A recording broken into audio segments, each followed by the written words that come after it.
BFM Business, 10h, midi, l'émission 100% placement. Intégral placement, Vincent Touraine.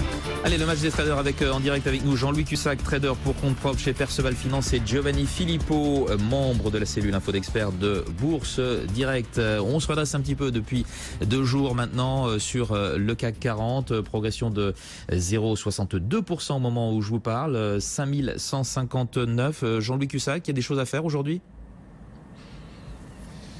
On se redresse, comme vous l'avez dit, depuis hier midi.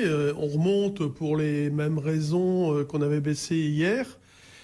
Il n'y a aucun flux fondamentaux.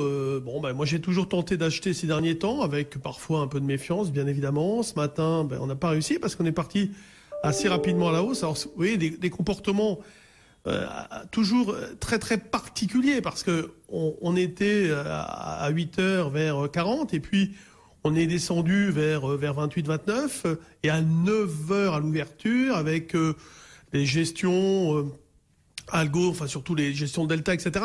On a pris 25 points en quelques minutes, mais vraiment en 6 minutes. Et depuis, le marché a accumulé, il est resté plutôt ferme, il n'a pas vraiment retracé, il reste bien porté, comme vous l'avez dit, par les financières notamment.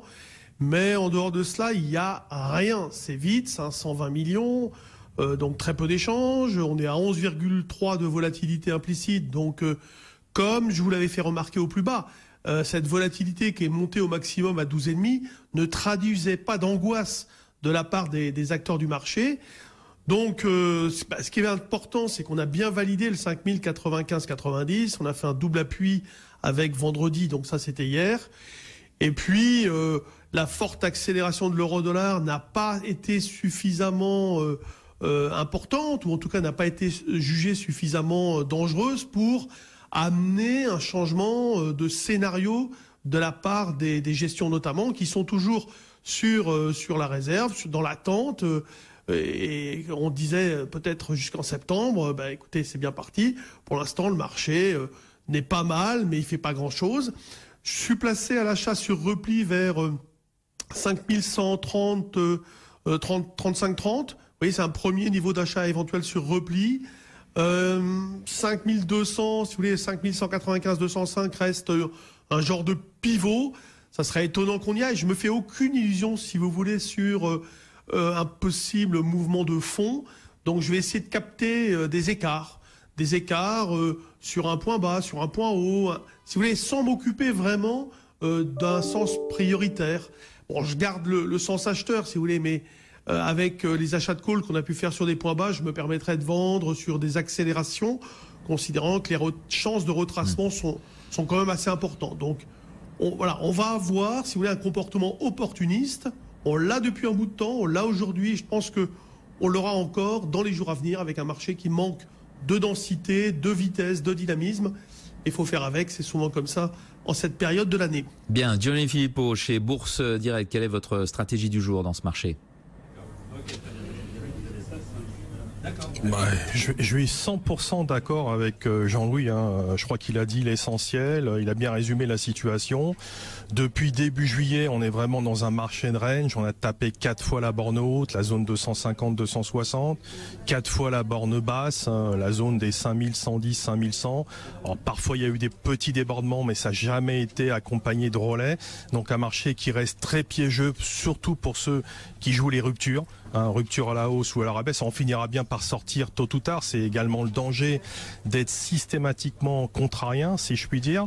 Donc, mais après, si on a bien travaillé à l'intérieur de ce trading range au cours de ces derniers jours et ces dernières semaines, c'est pas trop grave.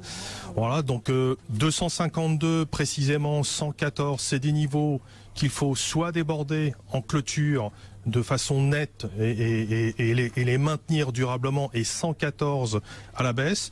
Pour l'instant, on n'arrive pas à sortir de cette partie-là. Voilà, un peu comme la semaine dernière avant la BCE, je suis plutôt neutre. On va voir si la Fed va pouvoir changer radicalement la donne.